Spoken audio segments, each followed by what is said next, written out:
So our first discussion this week is about affordable housing, and we're going to start by comparing the costs and process of renting a house or buying it. So, with respect to renting, there are obviously several expenses that are involved, and the major expense is the periodic rent, which more than likely or commonly is a monthly rent.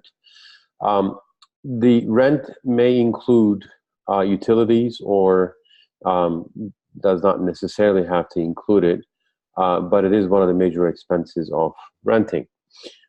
Initially, you may be required to pay a security deposit, and hopefully you will get it back when you end your the rental agreement.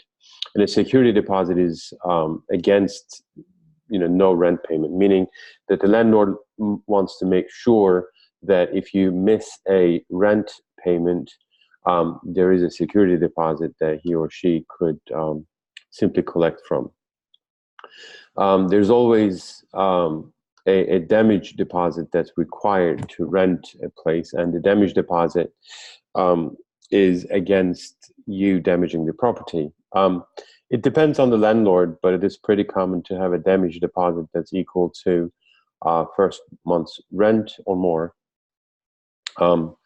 It really depends on the landlord, and there is no law for or against to collect it or setting the amount. The lease agreement is the contract between you, the rentee, and the landlord. It basically defines your responsibilities and rights, and the landlord's responsibilities and rights with respect to the property. And it includes the address, it includes the specific items in the apartment or the house, and if there are any appliances, for instance, whose responsibility is it to have the upkeep, and also how long is the lease, what's the rent, what's the date to pay the rent, what are some late penalties, what are some could you call the landlord at 2 a.m., for instance, if your fridge was not working, and how long does the landlord have to fix appliances, or if there's anything wrong with the house, that sort of thing. So there is a phenomenon as a periodic tenancy, which simply means that you could end the lease agreement at any time with proper notice in advance. So it could be included into the lease agreement that this is a periodic tenancy, and that ultimately it will end in 2 years, but within this time you have the right, or the landlord has the right, to end the lease with proper notice in advance. It also could be that you have a specific time. So, you rent the apartment for 2 years or 1 year or 6 months, and then it will simply end unless you renew it, or the landlord and you agree to renew it with new terms or existing terms. Some leases will include a sublease. Basically, it will either allow you or not allow you to sublease. Sublease simply means that you, as the rentee, can have somebody else to rent the place from you. This is common, but as a landlord, I really don't like the idea. As a rentee, I love the idea. If you want to get out of a lease and you cannot because you have a specific tenancy, then a sublease would simply mean that you get somebody else to take over your lease and continue living in that apartment. So the lease does not necessarily have to include a sublease allowance, and that it simply may not. As a tenant, you have certain rights. For instance, you have right against retaliatory actions. The place that you occupy has to be, the habitability, and then you have certain expectations as to the repairs, in a timely fashion and as appropriate as they can be, And but as a tenant, some of the things does not have to be specified in the lease agreement that these are considered to be a reasonable expectation as a tenant from the landlord. You also have an expectation that the security deposit and the damage deposit will be returned to you.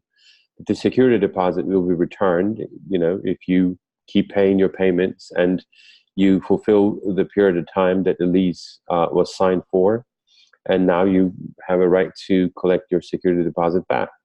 Or you left the place in a tip-top shape and there is no damage, and therefore you have a right to collect your damage deposit back. Usual wear and tear is usually not considered a damage. So you rent an apartment, and then after you leave, the landlord says, well, you know what, I'm going to paint the walls. You have a case now to argue that that's usual wear and tear and that it is not a damage. Because obviously you're paying rent, and that actually includes usage of the place, and the usual wear and tear should not be considered as damage. You also have a right against non-performance. So what are the costs of buying a home instead of renting? Now imagine that when you rent, the main expense you have is the rent, and then I personally had a renter's insurance when I was renting it, and during Katrina, for instance, I was renting a place, and I had renter's insurance, and I didn't really realize how much that renter's insurance covered until we had Katrina. But that renter's insurance paid for my hotel, paid for my expenses such as eating, gas, pretty much until I was able to get back to my apartment. The renter's insurance paid it all. And back then, I wasn't paying all that much. I was paying something along the lines of $50 a month, as far as I remember. And I really couldn't believe the extent of how much that renter's insurance paid. Having said all of that, your main expenses are the rent, and the other deposits are not really expenses. So, as a person who's renting, your main expense is the rent and perhaps a small payment of the renter's insurance. Again, some rent agreements will include utilities such as water, but then some may also include heating and power and so on and so forth, but not necessarily. But either you buy it or you rent it, you some way pay for those utilities. So your main cost and a common cost is the rent and some sort of insurance while you're renting it. Now, when you're buying, the costs are various. First of all, when you buy, you will have initial costs and you will have monthly costs. Initial costs are such that they can be closing costs. It's basically the process of buying, actually legally buying the property. You're going to pay closing costs. These include attorney fees, down payment, the closing cost with the mortgage company, and then there are title transfer, search, and insurance costs. Most people refer all of this within closing costs. And I'll go through the process of buying in a minute, but the closing costs technically is the cost that your mortgage company charges to close the debt with you and pay the seller the value of the home and start your loan agreement. So it depends from a company to company, obviously, but closing costs can be substantial. It could be very easily $4,000 or $5,000. Now, it is not unheard of to have the seller help you with the closing costs. It can be that the seller may pay $1,000. They may say, we'll pay half the closing costs. Or, depending on the type of the home, they may just say, we'll recover the closing costs. However, it may be that you actually, as the buyer, pay the entire closing costs. And after all, it is the closing costs that you are incurring in your mortgage debt. Most mortgage companies will now require you to have a down payment. Now, before the financial crisis of 2007, 2008, we went through a period where the mortgage companies did not charge or did not require a down payment. And but it just was not financially healthy. And therefore, after the financial crisis, it's really now a rare issue if a company would allow you to have a mortgage without a down payment. Down payment can be as much as you want. I mean, I think the down payment minimum now is about 10% or 15% is expected. But you know, if you have more money, obviously it is in your interest to pay as much as you can, so that you lower the amount of interest you're paying on the mortgage loan. Now, you can actually purchase an interest point. It really is you making a prepayment towards your interest on the mortgage that you're taking. You have to pay for attorney fees. Closing, the actual process, actually takes place at a lawyer's office, where you're going to have an attorney prepare a contract between the seller and you, and that includes the mortgage company, seller's mortgage company, title company, search and insurance companies, and so on and so forth. So, for instance, if the seller has an outstanding debt in the house, seller's mortgage company would like to ensure that they're getting their money, and your company would like to ensure that they're actually paying for a real house.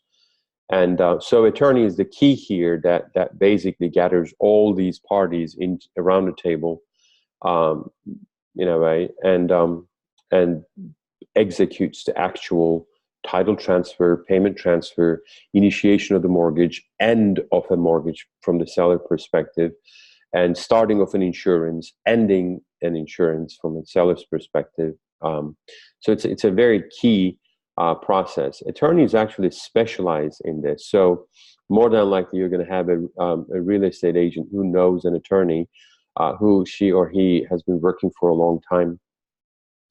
Or you can actually look up an attorney who actually specializes in closings. You're going to have a title transfer, search, and insurance.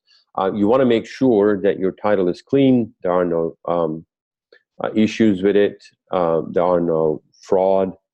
There is no, significant problems that basically may end up costing you a ton of money. So the title transfer, search, and insurance, this insurance actually refers to the title insurance. In case things come out after the closing, this insurance helps you to recover any costs that you incur.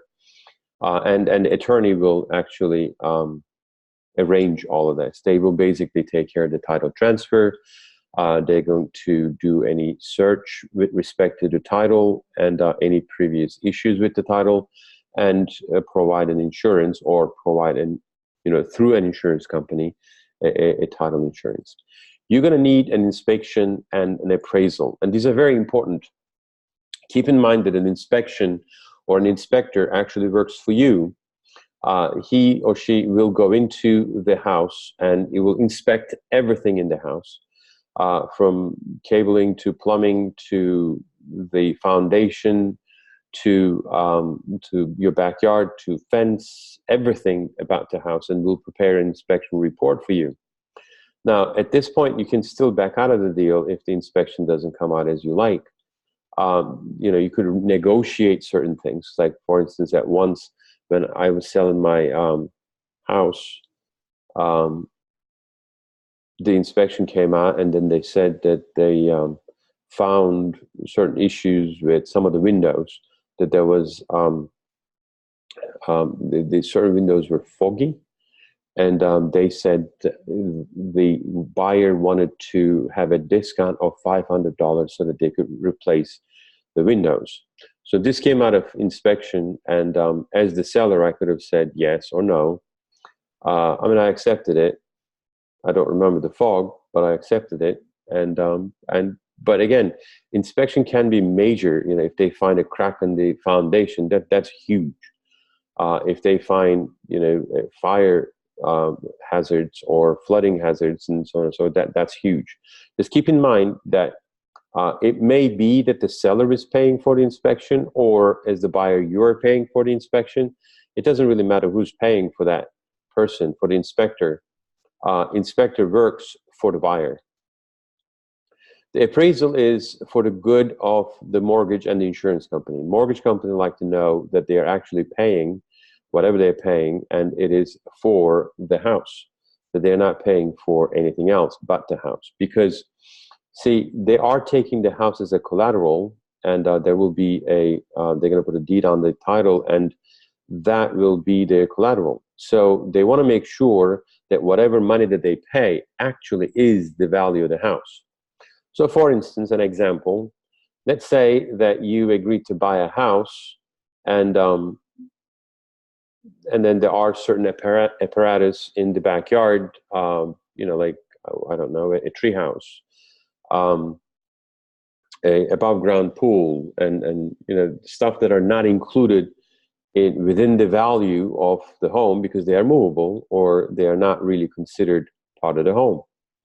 So the mortgage company will look at the house per se, but when the person is selling, they may actually want you to pay for this apparatus in the backyard or these extra items that come with the house, but they're not really part of the house. From an appraisal point of view, mortgage company will pay whatever it is that the house has a value, not anything else. Same thing with the insurance. So the appraisal works for the mortgage company and insurance. You will end up paying for it. It's just that without that appraisal, the mortgage company or the insurance company will not touch any sort of financial contract with you. Now, there are monthly costs of owning a home, and you know, this doesn't even go through. I mean, your textbook basically focuses on the mortgage side of the business, but you know, when you own a home, there's maintenance. You know, if you live in a community, a subdivision, there may be homeowners association fees. You know, if you're not going to move your own lawn, you're going to have to hire somebody to move your lawn, take care of the place, and so on and so on. So when you rent, you just call somebody and say, my fridge is broken. But when you own, you either fix it yourself or, you know, hire somebody to do it. And every time you pay for that repair person, it's going to be a few $100s. So owning a home requires you as the owner, the person of maintenance and person of upkeep and so on and so on. And these all have monthly costs. But with respect to the mortgage, every month you pay a part of the principal, interest on the outstanding balance, and then, so let's talk about the principal and interest for the time being. So let's say you bought a house for $200,000. This $200,000 will be paid down, let's say, in 30 years. So it really becomes very simple. $200,000 divided by 30 years times 12, so 360. It's very simple. You know, there's really no time value of money here. The principal is amortized. You basically just pay it down. 30 years, 12 months, $200,000. However, the interest has that time value of money included, which means that you are going to pay every month interest on the outstanding loan, whatever that outstanding amount is. So the first day you get your key, on the closing day, you get your key, your interest is based on $200,000. Then let's say that you actually paid $1,000 towards your principal, and now your overall outstanding balance is $199,000. Well, next month, your interest will be based on $199,000. So they're going to give you, the mortgage company will prepare you and I'll talk about different kinds of insurance, but I mean, a mortgage, but with respect to the conventional mortgage, for instance, a mortgage company will give you a fixed monthly payment schedule for your interest, so that your principal and the interest payment every month will be equal amounts, and that for the next 30 years, you know what you're going to be paying every month. So your monthly cost will be the principal plus the interest. Now, you, by owning a home, now required to pay property taxes. Your municipality will collect, your parish, county will collect property taxes, and the city will collect property taxes. You'll be paying for the public schools, you'll be paying for the firehouse, you'll be paying for the police, and so on and so forth. So you're going to be paying property taxes. Now, some states have very little, some states have very high, but you're going to be paying property taxes.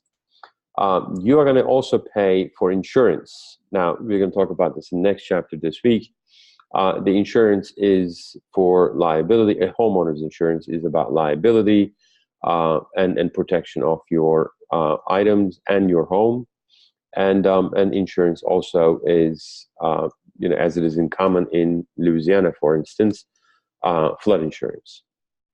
So, for instance, insurance covers most of the time storm damage, roof damage, hail damage, fire, a burglar, somebody slips on your driveway and sues you and you have liability. But then it would not cover your flood damages. So that's why you actually buy a flood insurance. Now, the taxes, insurance, and all these monthly costs, what your mortgage company will do is they're going to ask you to pay these into an escrow account. It simply is an account that you have at the mortgage company that the mortgage company requires you to pay your property taxes and insurance ahead of time on a monthly basis. So, for instance, I pay my taxes in December, and my insurance is due also in December. So the mortgage company collects taxes and insurance on a monthly basis, so that come December, I will have my taxes and my insurance accumulated in that account to pay the taxes and insurance. So come December, the mortgage company will make the payment to my municipality to pay for the taxes, and the mortgage company will pay the insurance premium. After all, this house is their collateral, and they don't want to have a lapse in the insurance. So they will make sure that the taxes and insurance are paid from that escrow account. Now, while your principal and interest will have a fixed amount amortized through 30 years every month, your taxes and insurance will increase, and your escrow requirements will increase. So your mortgage payment includes a principal and interest that will not change for 30 years if it's a fixed conventional loan. However, off that mortgage payment, the part that's designated as an escrow for your taxes and insurance, that will change. So your monthly mortgage payment overall, one single payment, can change and will change, will increase. I've never seen my taxes go down or my insurance go down, so it will increase. So what is the process of buying? First, we prepare financially. We make sure that we have a good credit history and a good credit score, and we estimate the costs and how it actually fits into our budget. Now notice when you're shopping for mortgage and in this prep process, you want to make sure that you don't buy anything major. You don't apply for a credit card. You don't buy a car. You make sure that there are no credit checks in your history. Please know that every time anybody does a credit check on your credit history and your credit score will go down. So you don't want to buy any major items, furniture financing, car financing, new credit card, refinancing, consumer loans that requires a credit check because right before a mortgage, you want your credit history and credit score to be at its highest. And all of these major financing issues will have a credit history or credit score check, and that will lower your credit score. And each and every one of them will lower your score. In fact, they will lower it exponentially. The first one is going to hurt you a little. The second one will hurt you a little more. The third one is going to hurt you significantly. And the fourth one is going to, oh, let's delay that buying the house. So let's not buy anything major in prep of the mortgage. And know that the search, the actual shopping for mortgage, will have an impact on your credit score. So you want to make sure that when you do your mortgage search for your pre-approval, you either do it with one or two companies, no more. I mean, ideally, you want to do this with as many companies as possible. So I like to say, shop around for this. Go to 10 different companies, but know that every time they actually do a check, that lowers your credit score. Some companies do what's called a soft check. That doesn't affect your credit score. If possible, get this in writing, because then you could always argue with the credit bureau that they intended to do a soft check. So then you start shopping for a home. Obviously, you're going to do a search online, perhaps at a website like Zillow or Realtor.com, and so on and so forth. You want to get to know the neighborhoods. Now, this is very important, where you want to live. So, for instance, I live in Mandeville. I really didn't know the area at all. So, to me, living in the South Shore was very convenient, simply because I wanted to be very close to Loyola, and that I wouldn't have to commute all that much. But the housing prices in the South Shore are really expensive. Insurance is expensive. I have a kid, so schools in the North Shore are significantly better. So, we considered the neighborhoods, and based on what we can afford, for the same amount of money, we get a whole lot of house in Mandeville or Covington. So based on the comparison between Mandeville and Covington, well, Mandeville was close to the causeway. So for us, you can't beat that. So, every neighborhood has its own pros and cons. Some of the neighborhoods we really, really liked, but they were too far. Like, for instance, there's a neighborhood in Folsom. I really loved it, and I could actually easily get 10 acres for probably a quarter of the money that I paid for Mandeville. But then that's about 20, maybe 30 minutes to Causeway. So that would add about another 30 minutes to my commute. Get to know the price for square feet in different neighborhoods. So it's really interesting. When I went through this process multiple times, I noticed that if there's a price per square feet set for neighborhood just because somebody just sold a house in that neighborhood, it's really, really hard to sell at a substantially higher price. It will be around that range, and people simply will not pay either too much or too little for that area. That area will have a price per square feet for each neighborhood. By the way, with respect to getting to know the neighborhoods, we also looked at public schools, teacher to instructor ratio. We looked at crime ratio.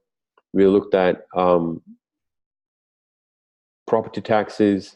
We looked at how often does the property tax change, and so on and so forth. So, consider hiring a realtor. Well, when you hire a real estate person, this person will be the buyer's agent. You're the buyer, and he or she will be your agent. Most of the time, seller will pay for them. So when you are selling the house, we can talk in a minute. When you're selling the house, you probably will agree to about 5 or 6% to pay to a real estate person to sell your house. So if a buyer's agent approach, as far as I know, and this actually is also in your textbook, they agree to split that commission from the seller. However, it's not always the case. So again, I went through this a few times.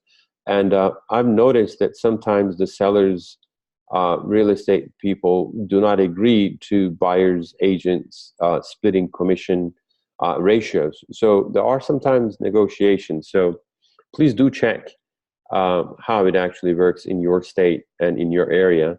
But we have found that hiring a real estate person helped us significantly.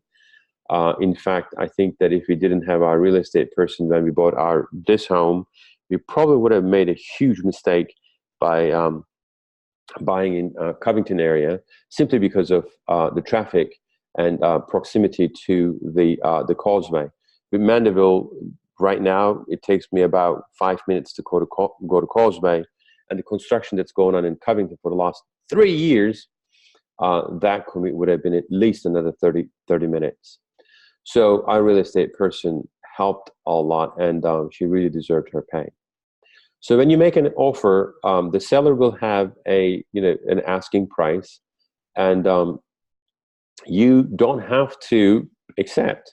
You can just make and say, if the house is sale for $200,000, and you can come back and say, 180, and then see what the seller is going to come back. Now, know that other people may be making offer at the same time with you, and if they actually make higher offers, the seller simply could accept another offer. There is no way of knowing if another offer is on the table.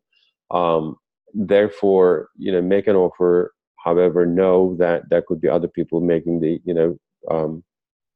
offer at the same time. It's possible to negotiate, but this negotiation back and forth takes time. There could be other people who are lined up to buy the place.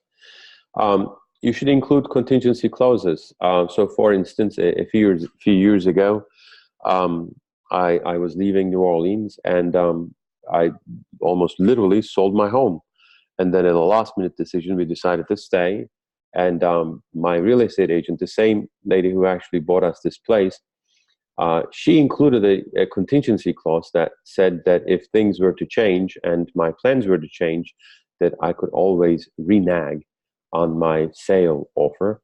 And because of that contingency clause, we ended up keeping the place that we agreed to sell. But that contingency clause, for instance, helped us to keep our home. So, application for a mortgage. Remember, you actually got a pre-approval before. When you were shopping for the mortgage, you went to mortgage companies and basically got a pre-approval. But a pre-approval simply means that they say, well, okay, you're okay up to $200,000, given the information you told us, given the credit history and the score. But when you actually apply for mortgage, now they want to have documents. They want to have your employment record. They want to have your references. They want to have your credit history for check and all of that. Now, that's the real deal. So that actually can change, but most of the time, if you have a pre-approval and you've been very honest from the get-go, then it will go smoothly. Some mortgage, this is very important, prepayment penalty. Now, some mortgage companies don't like you to refinance and don't like you to sell your home. They won't let you prepay. Now, make sure that your mortgage contract does not have a prepayment penalty. Now, this may simply mean that you may not be able to get mortgage from that company. That may be their policy. But I actually personally backed off from a mortgage application twice because they had prepayment penalty. Now, a prepayment penalty works like this. You have agreed to have a 30-year mortgage and agreed to a mortgage payment based on an interest rate, and you know what you're going to be paying for the 30 years. And the mortgage company is on the receiving end of this. They've given you money to buy the house, and they are now expecting a 30-year of equal monthly payments. Now, come 6 months, you win the lottery, you want to pay for the house. Mortgage company says no. If you want to do it, there's a prepayment penalty, $10,000. Unless you pay this penalty, you can't pay it down. So you have to continue with your mortgage. Some mortgage companies may not allow you to prepay, period. They say, no, you have to pay for this 30 years. So you have to make sure that there's some sort of clause that allows for prepayment. So for instance, let's say that you bought a house, and then 3-4 years down the road, you got a promotion and you had a bonus pay, and say $50,000. You want to put it on your mortgage, so lower your mortgage payment. And you approach the mortgage company and say, I have a $50,000 I want to pay. Keep in mind, the interest that you're paying on the mortgage is based on the outstanding balance. So if you make a $50,000 payment towards your mortgage, you go to your mortgage company and tell them that you're going to be paying down the balance, and therefore you want to have a new payment reschedule, meaning that your monthly payments will now be based on your outstanding balance, which is now $50,000 less. You can do all of this if you have a prepayment clause included in your mortgage contract. If you have a prepayment penalty, then they're going to require a penalty payment. But if you don't have that penalty, then it will simply be just a payment. So you're going to prepare for the closing. You're going to hire an attorney. You're going to hire an inspector. And this is a very important day. You will meet with the seller at the lawyer's office. And the attorney is very important here, that you want to make sure you work with a reputable attorney in this area, meaning, just a criminal attorney, for instance, is not your attorney. You want to have a real estate attorney who specializes in closings, and you want to make sure that this person is in the job for many years.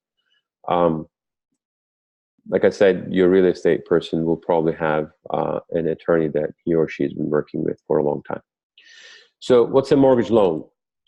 We covered this a little bit, but principal, interest, taxes, insurance, and escrow, these are what you are actually paying every month towards your mortgage. Keep in mind that taxes and insurance goes to your escrow account every month, and they will change because your taxes and insurance will increase. Now, this is an issue that your book actually does not cover, but I like to emphasize this. A homeowner's equity refers to the difference between the value of your house minus the loan amount. So let's say that you bought the house and your house is $200,000. And then you buy the house, and then your house is also $200,000 loan.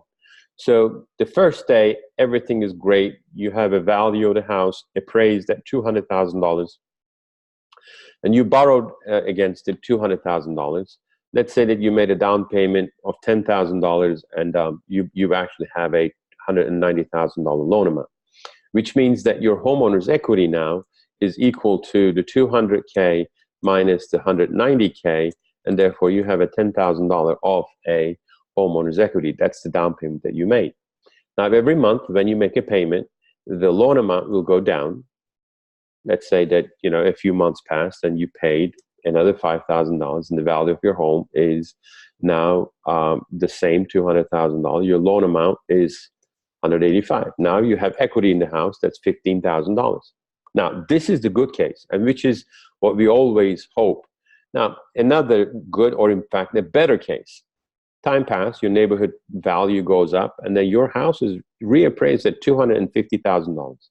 And this is fantastic. All of a sudden, that your house that you bought for $200,000, your neighbors start selling, and the price square feet goes up, and now your home is now $250,000. All of a sudden, your house equity now, your homeowner's equity, is now $65,000. You could in fact sell the home, and then at $250,000, and pay off the loan early, and realize a $65,000 homeowner's equity, and that will be yours. Now, on the other hand, like many neighborhoods around the US, many cities have seen, especially in the past decade, the house value could also go down. Let's say that it actually went down to $150,000. Now notice, the value of the house is $150,000 because the value of homes in your area went down. But your loan does not change. You now owe $185,000, which means that you are under the water for $35,000, which means if you wanted to sell your home, the mortgage company wouldn't let you, because you owe them $185,000, and all the money that you're going to get for selling your house at $150,000 is not enough to pay for that. So unless you can come up with an additional $35,000 to pay off your mortgage, your loss, mortgage company won't let you sell your home. This is why a lot of people, especially during 2007 and 2008 financial crisis, abandoned their homes, declared bankruptcies, because their homeowners' equity was negative, the value of their homes went down, and the loan amounts did not change, and therefore they were under the water in their mortgages. So this is the bad side of owning. So there are two types of common mortgages. There are several different types, but these two are the most common and the topic of this preliminary course. A conventional mortgage, where you have a fixed monthly payment for life, and then but taxes and insurance will change. Or an adjustable rate, which was very common before 2008, not so much anymore, but still, brokers try to push this on people, and this simply means that your interest rate is variable, and even your fixed, what you thought would be fixed, even your interest rate, even your interest payment every month can go up and down, and your tax and insurance will definitely change. So adjustable rate mortgage is not as common, but make sure that when you're getting a mortgage, the adjustable rate mortgage, you know what you're getting into. If you're getting an adjustable rate mortgage, your interest can go up. Process of selling, you can list your property yourself, although I have found that hiring a real estate agent really pays. It's really helpful. You usually pay about 5 to 6% of your home value, and but it really speeds up the process. They've been doing this for a very long time, and you're doing it maybe first, maybe second time. They're the professionals, and they really do a good job. But again, you may want to hire somebody that knows what he or she is doing. Just because you hired a real estate agent doesn't mean he or she is the pro. There's several people that I know, for instance, claim to be real estate agents or have their licenses, but only sold once or twice in their entire lives, simply because they just do it as like a hobby.